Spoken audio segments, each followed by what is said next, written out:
Hey guys, it's Robin, RsIslandCrafts, and welcome to my craft room. This week I'm going to show you how to do a quilt as you go table runner. I have chosen to do mine in a Halloween theme. We are going to be using strips, and we're going to use up some of those Scrappy strips that we have, get them sewn into a project, and out of our scrap bin, I used a calculator strip into the center of this one. I've added some little thin pops of color. Now I've chosen Halloween as my theme because I just love the bright colors of it, and I just wanted to use up some of my Halloween scraps. We've got autumn coming up, Thanksgiving, Christmas, Hanukkah. There's tons of holidays and seasons coming up. And if you're on the other side of the world, maybe you're coming into spring and summer and you want to have a beach themed one or some nice light pastels. I'm not sure what everyone's holidays are coming up around the world, but you can theme it to that. You can just have it all in solid. And as we go, I'm going to give you a little bit of extra tips and tricks and different things that I've figured out as I went along in the process. So come on and hang out with me and see what kind of trouble I can get into while I made this little table runner. So once you decide on which holiday you're going to be making your table runner for, you've got to choose a size. Are you going to put it on a fireplace mantle? Are you going to put it just on a little side table so you only need something small? Or is it going to be on a long dining room table? How big? I don't know. Is there a formula for it? So I went to Google. Right? Got to go to Google University and they'll tell you everything. I looked it up. I didn't go too far into it because the very first choice I found sounded like a great way to do it. What they were saying that is a standard width of a table runner is about 10 to 15 inches wide, and that your standard length is 36 inches long to 108 inches long. Now that's if you're just going to be making one in general, say you're going to make a bunch to sell, you kind of figure out an average one of a basic, maybe a family dining room table, and decide what size you're going to make. But if we're doing it for our house, or we know if we're making it as a gift and we know our family members' table size, there is an actual formula. The width of your table runner is 1/3 the width of your table. So you figure out how wide your table is, divide it by 3, and there you go. That's how wide your table runner should be. Now length is going to be your total length of your table, and they say that you should have 6 inches overhang on either side. Now, kids, cats, dogs, clumsy me, I don't like to have any type of an overhang on a dining room table. And a lot of times if you have those chairs that go 2 on each side and 2 on the head and end of the table, the overhang would be going right into the lap of that chair. And that's just you're kind of looking for trouble, because if someone just slides into that chair, they're going to sit on it and pull it down. So I like my table runners just to sit on the table. Totally up to you. Go ahead and decide on your size and everything like that. But what I chose is I'm going to go with the 15 inches wide, and I am going to go with the 36 inches long. I don't need anything very long, and at 36 inches I can also hang it up on the wall as a long decoration. I could put it over, I've seen a lot of people put long narrow quilts like this, like table runner size, over their windows, so that space between the top of your window and the curtain, so that space between the top of the window and the ceiling, especially if you have blinds and no curtains, it's a really blank, empty space that would be great to hang something colorful and fun. So there are a lot of places you can put a narrow and long quilt versus having a square or, chunky rectangle size. So I cut out my batting and I cut it out at 16 inches wide just to give me a little bit of wiggle room. Now, the way we're doing this quilt as we go, we're doing straight lines, and we're doing it down on the width and not on the length, so it's not going to be stretching anything and shrinking it up too much. I find that it stays pretty much the same, but I like to just give myself that extra little bit of wiggle room. If you want to cut it right to the exact dimensions, all depending on how it's going to work for you, you want to give it a try, go for it. So since I'm doing Halloween, I have this fabric that was given to me that I was like, it's really cool. I like it. But I don't know if too many people would want to purchase a project bag or a tote bag or something out of this, or trick-or-treat bag. It's really kind of fun. It's got all these monsters on it. So that is fun. So I chose that. It has a lot of bright colors and a lot of fun to it. It's going to allow me to use up some fabric. I still have more of this, so if anyone is interested in having something made, just let me know. That I can use this up as a decent amount of a chunk because it's a little over 36 inches long and a little more than 15 inches wide, and I can use it up. And what I decided is I'm also going to use that as my binding, because I thought with all the fun colors that once the binding is on and folded over and stuff, you're just gonna have a lot of color at a distance, and then you might have some heads in that popping up here and there. So I decided to cut that for my binding. We're doing this as quilt as you go, so if you want to, you can spray baste your batting onto your fabric. As you can see, I do have quite a bit of excess down here. I will probably end up trimming this off before I get started. I trimmed off my edges pretty close, even though once again I made them a little longer than 36 inches. I did starch the back of my fabric, and for me, I just went ahead and added some regular old stick pins into it just to hold it, and I don't have to worry about it shifting. I don't use any spray basting because it really bothers my asthma. I would have to take it outside because I've tried it inside, and no matter what I do when I put down cardboard boxes or protective stuff, it just gets everywhere for me. And it's very, very harsh on my lungs. So I just go ahead and pin it. You can just leave it as is, but I find with the longer pieces that I worry about it shifting. Now I'm just gonna go crazy and I'm gonna put my strips on, and I'm not gonna worry if they get a little bit wonky. On this project, I'm not specifically going to make them extra wonky, but if they're just a little bit off, I'm not gonna worry about it. If you wanna make sure yours is perfectly straight and squared up and you don't wanna have any wobbles and wonkiness to it, you can go ahead and make some registration marks for your first piece of fabric strip that you're going to put down. It doesn't really matter where you're going to put it. I'm kind of starting sort of in the center. I find it easier to start in the center and work my way out, kind of like when we do on a string quilt. We start at that diagonal part and then we work our way out to the corners. That way I have it easier to keep it lined up. If I started at the end, by the time I got going, if I got a bit wonky, I could really be crazy, right? But if I start in the center and as I'm going, if I get a little wonky, then it's a little off kilter, it's not that big of a deal. I'm not going to be multiplying that little bit all the way to the end. And then I'll just work my way the other way. So you can take your rulers, grab a couple of your longer rulers, depending on the width you're doing, whatever's going to work for you.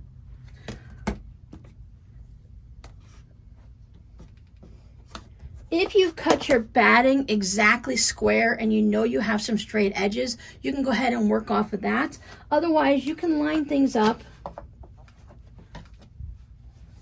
We use our longer one here. We can kind of get an idea and give ourselves a little bit of a line to work off of so that we know our very first piece, when we line our strip up, we can put a little simple little thin line there, use some type of one of our quilting pens, that like a friction pen that goes away, or one of those blue ones that disappear with water and stuff like that. I just wouldn't use a Sharpie or anything like that. This is not going to be seen, so you can use a mechanical pencil or a colored pencil or something like that. I would draw a line down just to keep it registered so I know my very first one is nice and straight. Again, I think that would work best is if you started out with at least one top part of your batting all nice and lined up, or your fabric is nice and square. I just took a pair of scissors and just trimmed it all down. I didn't even look at, square or not, because I know going at the 16 inches, I'm going to give myself room to line it up. That gives me a good ½ inch on either side so that I can straighten it all up. So then I pulled out a bunch of my Halloween fabrics and I just went through and I'm like, okay, let me see if I can get a variety of colors. I went and used a lot of the ones that had like maybe just a fat quarter or less, some type of scraps left, something that I can get a 16-inch long strip out of. Now the width is totally up to you. I decided for me that I'm going to go with a 2-inch strip. I like that 2-inch strip because if I went at 2.5, it's going to be a little bit less strips that I can put down, right? Because they're a little bit wider. And you're really going to showcase a good chunk of it, a good 2-inch strip. Now, if I went with the 2 inches, when I sew everything together, it's going to bring it down to about a 1.5. So I'm going to see my fabric and I'm going to see the color of it. But maybe if I have something that's not quite that pretty, that if I'm using like this backing fabric or something that I don't quite like, not that I don't like it, but that's a little bit busier, doesn't really, it might say Christmas to you, but maybe it has something on it that you don't really particularly care for. Like if it's a big large print of angels or something, if it's on a silvery blue and white background, when you trim it down, you're going to see those colors, but you're not going to see the big angels. Does that make sense? I could go even narrower. I was thinking if I was doing a fall autumn one with maybe the fall leaves on it, that I would want to get some of them and make them a little bit smaller, like a 1.5 inch strip. That way I would see more of the color, so I can get all the different color fabrics that match with the falling leaves, and I can get that theme of the color, and then not see all the different prints on it. Because sometimes if you see a lot of different prints, it kind of muddies it up a little bit when you're looking for more of a color. Like if you're using a blue and white Christmas theme, you might want to get more fabrics that are blue and white, and then they don't even have to be Christmas, they just have to match those colors. And if you cut them thin enough, you'll be able to use more strips and you won't see whatever print is on it. Before I sew these down, I will be sorting them into colors, just so I notice I don't want to have black, purple, yellow, and I don't want black, black, black, yellow, black, black, orange. I want to kind of mix them all up so it's a nice blend going all the way through. And the other thing I paid attention to is when I was pulling them out, I'm going to make my table runner this way. So this fabric, I made sure I cut it this way and not on this side, because I don't want to have all my pumpkins to be going down sideways. I wanted to make sure they all went this way. So I paid attention to that on whichever ones needed it. Now, when you get crazy with the skeletons, they are going all over the place. I didn't worry about it. I did try to be a little picky and choosy on where I put my ruler when I cut them, so that I can have the fun ghost and the little bright, colorful pumpkin with a spider on it and stuff like that. Some of these fabrics I purchased at Walmart so many years ago. It's been a very long time, like 2005 maybe. It was a lot of these fabrics I purchased at Walmart for $1 a yard when they weren't even on sale. So that just shows you how long ago they were. So it's a great way to use up some of that fabric. It's perfectly good fabric. It's just I've made so many projects with it. I need to see it moving through the house. So I just keep putting little bits in until it's used up. That's why I used a lot of my smaller scrappy bits. So anything you want, whatever works with your theme and your colorway. But then I thought, well, Halloween, I have a lot of these darker fabrics and stuff. So I want to have them, I want to have the blacks and the orange. I need something to balance it out. And I didn't want to make it really a wide strip of fabric. I wanted to have a color, a solid or a semi-solid in there, but I didn't want it to take over the project. So in addition to my 2-inch strips, I cut some 1 1/4 inch strips out of this blender purple fabric, and I thought I would just mix that in. I don't want to do it like every 3rd strip is a blender, so maybe I'll do it 1 strip, and then the 3rd strip is a blender, and then maybe the 5th, and then back down to the 2nd.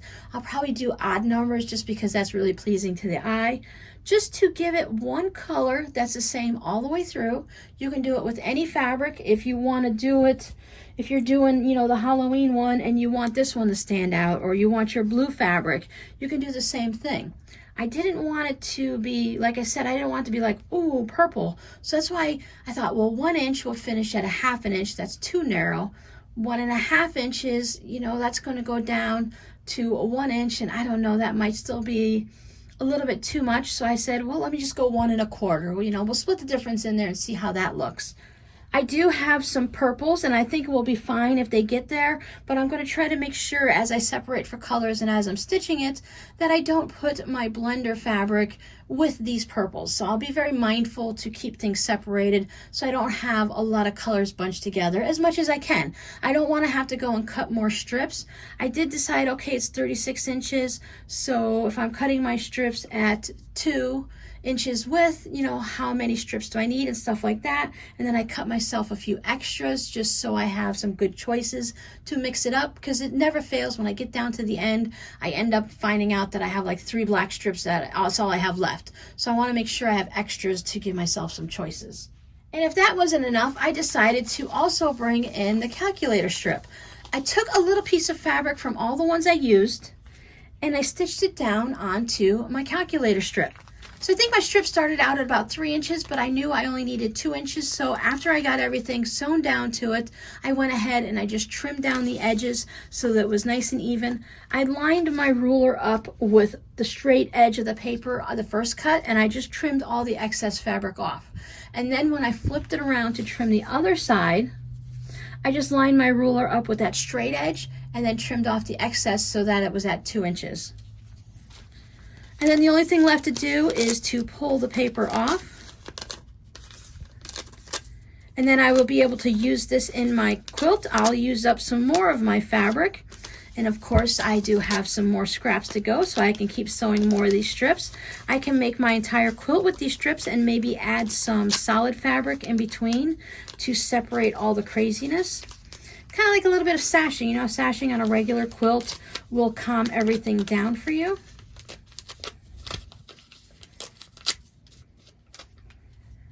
Now I'm going to use my calculator Scrappy strip as my center strip. I want it to kind of sit in the center and let everything else go off to the sides. I can measure the exact center and kind of figure that out, but I'm just going to go ahead and use these green pins that I have right here. As you can see, I did make my strip longer than I needed because I didn't want to have to go back now and add more onto it if I made it too short. So now I can go ahead and lay that down.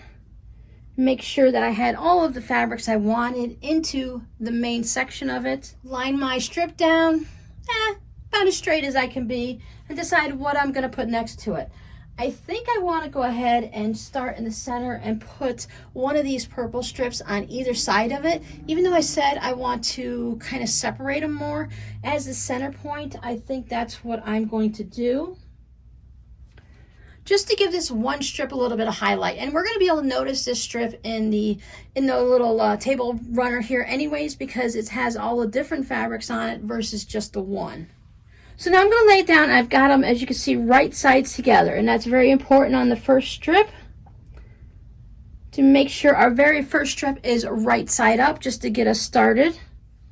I'm going to put pins in it just to hold it in nice and secure. You don't have to. After my first strip, I very seldom put any pins in. But since this one strip is really going to set us up for the rest of it, I've cut all my strips as exact and square as possible. As far as I know, they're all just at that 2 inch wide. And you know, maybe there's a little thread or two off here or there, but it's not going to be too much. So this first strip going down is going to be very important to me.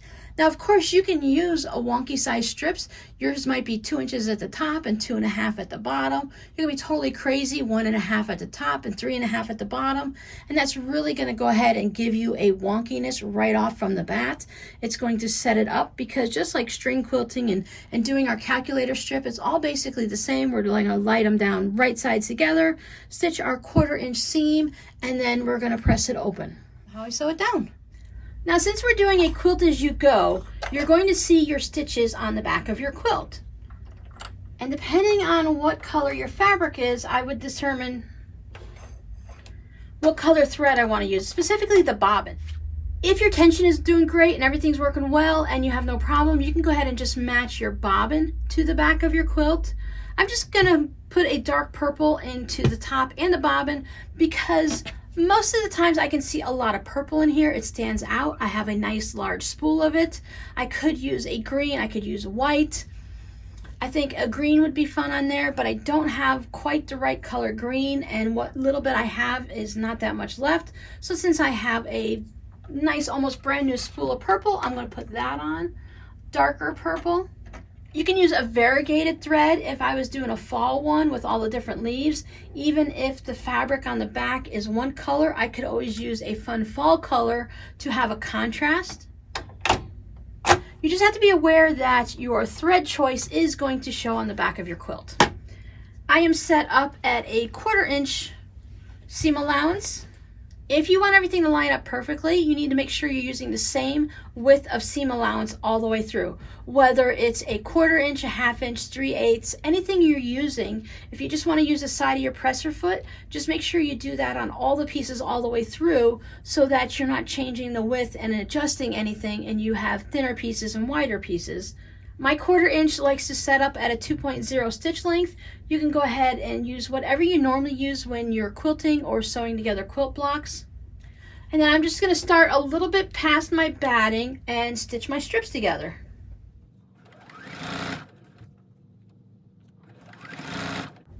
Now I do have the seams and everything on my strip. So as things are going down, I'm just making sure all those seams are laying nice and flat. I do have a little bit of a pucker here, so I'm going to make sure that everything is flat here and laying down nicely. Just because I didn't repress my strip, and I could have pressed my seams open so it laid flat on the batting. Just, you'll be able to feel it and see it as you're going. Just make sure everything here in this section for a couple inches is lined up nicely. Then I can adjust it as I move down. I'm keeping the last pin in just so that it keeps me lined up and in my place. Go ahead and just smooth it all down.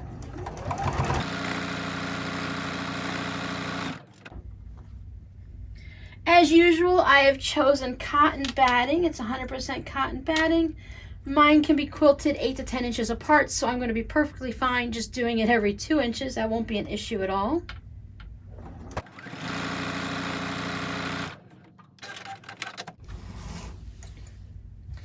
Now, a lot of times on projects, I will just go ahead and finger press this. But sometimes what happens is as you're sewing, if this doesn't lay down perfectly well each time, you can get that little extra tuck ridge fold of fabric here where it just kind of comes over a little bit. Now, normally with my string blocks, I don't worry about that because I'm just going to go ahead and quilt it and it'll quilt all of that down. Plus, there's so many of them and they're so small. This one, I'm going to take it over to my iron and I'm going to make sure that I press each and every strip. It's going to take me extra time and it's going to be, you know, a little bit fussy, but I do want that to lay nice and flat. I can do that with my 100% cotton batting. If you're using anything else, just follow the directions. If you have to put a press cloth on it, make sure, or just use one of the little irons so that you don't press it on it. If it's like polyester, you don't want to melt your batting. And there is my first strip down. I have it all pressed nice.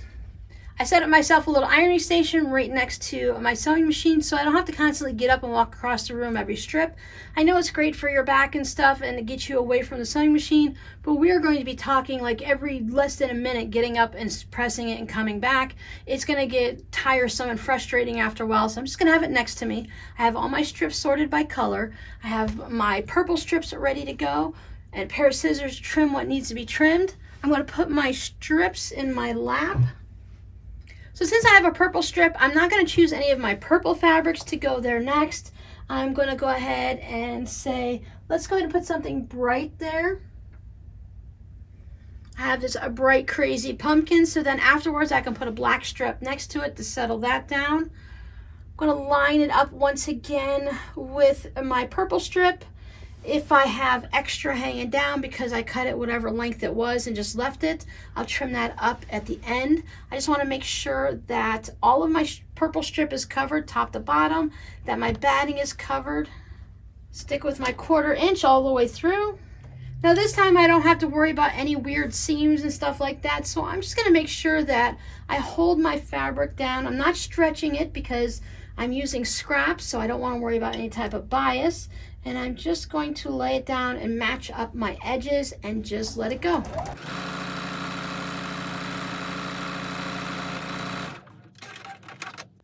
Push this one over, see how it looks. You still have time to change things if you want. If you don't like the way it looks, you could lay all of your strips out ahead of time so you knew exactly what you're getting into. Take a picture of it so that you could follow it. And then you'd know that you liked it. Because if I didn't like this, I would have to take those little 2.0 inch stitch length stitches out, and I'm coming in out of 2 pieces of fabric, the batting and my backing. So maybe set it all up ahead of time so you know exactly what you're going to have at the end and you like it.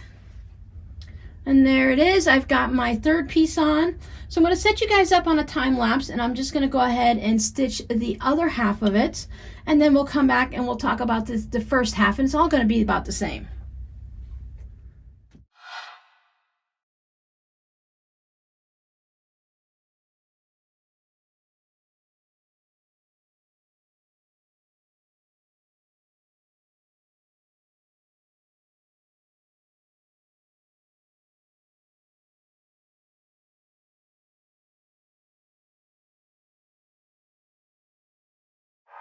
So there is my first one done. I stopped before I got to the end because I wanted to make sure I have enough strips to go the other way.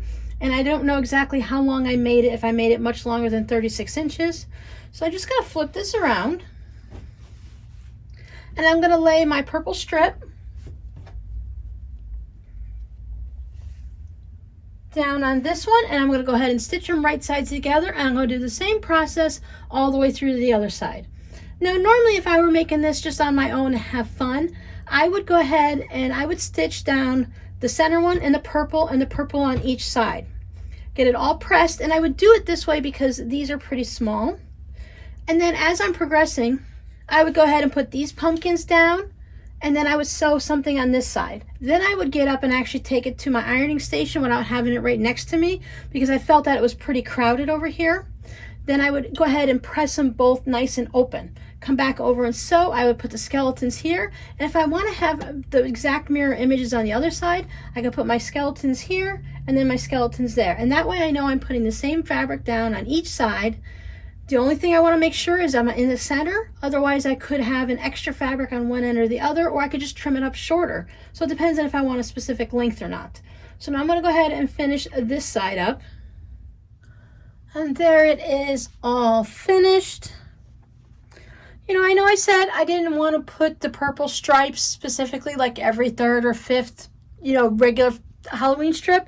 But after I finished the first side, I looked at it, and darn it, I did 1, 2, 3, purple, 1, 2, 3, purple. So whichever side I did first, I think I did this side first. So 3 purple, 3 purple. So then I just said, forget it, I'm going to go ahead and repeat it on the other side. I made sure I had 3 strips on the sides of each of these purple, and I'm going to call that finished at whatever width it happens to be, or length it happens to be, I mean. So next thing I want to do is I want to go ahead and trim it up. Now, it probably would have been smarter if I'd have went, when I did the first row, if I'd have lined up all the ends of my strips with my batting, I would actually know where my batting started and ended. I can see it a little bit here, so I'm going to have to go by that as a guideline. I can peek a little. So that's a good tip for you. Just line up all your strips right along either that line that you created to make it all even, or just down a little bit so you can see your batting, and then you can line it up there, trim it, and then trim your other side. It's a table runner. If I don't have that little thin piece, I mean, my batting, it's cotton. Look how thin it is. If I don't have this paper thin piece of batting in my binding, it's not going to be a crisis, right? As long as I'm not entering it into a show, it'll be okay. So now I want to go ahead and trim this. And when I'm trimming this, since I can't see my batting, I can feel it. My shortest strip is right here on this guy, this green one with the ghosts and pumpkins. So I'm going to go ahead and start trimming it in that general area anyways, because I know that I need to make sure I trim at least to here. I can't trim at the end of that batting because while most of that batting would hide inside my binding, it's better not to take any chances, right? I cut everything a little bit wider than I needed to, so I have plenty of room to trim. I'm going to take one of these lines on my ruler, and I'm going to put it on my seam. And if I look and see how most of my seams are lining up, I can see that everybody is looking pretty good and even. So let me slide it up a little bit. I have it lined up from this purple strip, and then I'm just going to go up into just a little bit up to that next purple strip. Just because I don't want to stretch too far and I want to make sure that everything is lining up nicely, I'm going to trim off that just so that I can see it there. A little bit different since I'm not squaring up the corners first. I want to make sure everything is squared off based off of my seams and my strips, other than like when I have quilt blocks in a regular quilt. So I can line everything up where I just trimmed it here. You can adjust it and move it a little here or there. And depending on how wonky your strips have got, you might not be able to line it up on the lines. But mine look reasonably good in spots here and there. They're not perfect because I didn't line everything up perfectly. But I'm going to be able to square off my other sides off of this side, so I'll be okay. If you were to look at it, it might look a little off if the strips are wonky, but if you put up something square to the corners, they should look pretty squared up. Now, as I got going down this way, I can see where I did get quite off. I thought when I got to the end and I could see the batting like this that I must have gotten pretty wonky somewhere along the line, whether things had shifted or just the way I laid stuff down. I have a 1/4 inch from the 3 to the seam here, and I have a 1/2 inch there. So by the end, I was off by a 1/4 inch. It's Halloween. For me, Halloween isn't scary. It's bright, fun colors. It's wonky houses and stuff like that. A little wonky table runner is going to be perfect. And then I can just line up down here. I'm going to line it up on a black line, and I'm going to check. Now down here, I have about a 1/4 inch or so of batting showing, so I just slide my ruler a little bit to the left so that I always have a little bit, at least of 1/8 of an inch of fabric on the right side where I'm going to be trimming off. That way I don't have anything showing. I've made quilts when I first started quilting where I messed up trimming and I had batting showing. I thought, okay, well, I'll just fix it when I put the binding on and the binding will cover it. Well, the binding didn't cover it. If it had been on the back where you tend to have a little extra binding, it would have been fine, but it didn't cover it on the front. So those, you can fix it. You can just put a little patch on it or something, but those are still sitting in a pile somewhere waiting for me to make decisions on it. Now I'm going to look and see where my batting is, and I want to make sure this is looking like a short strip here. Now I don't want to go too far because everything is all scrunched up there because I'm just using this little 24-inch mat. So I'm only going to go maybe 12 or 16 inches just so I'm not trying to cut the whole thing and trim it up.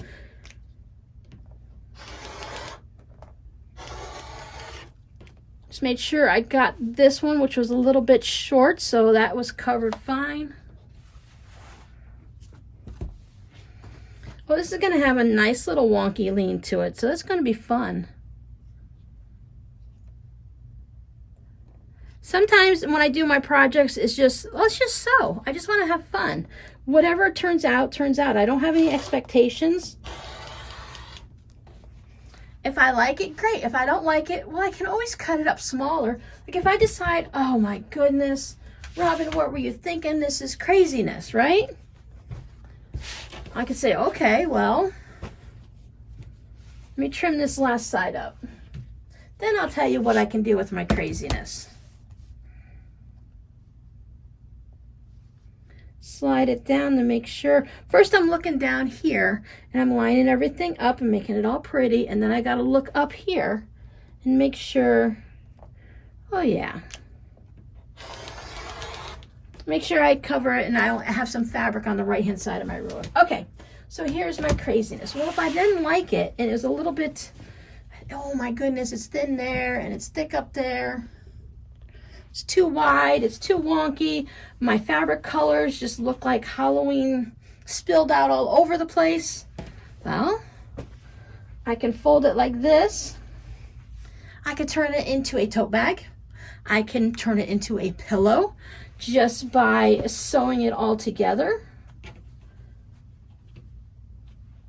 Turn it out, you know, I could put a pillow form in it, or I can hand stuff it and then sew it up. You can add a zipper in. You can make this your back like this and add a zipper to it and stuff like this.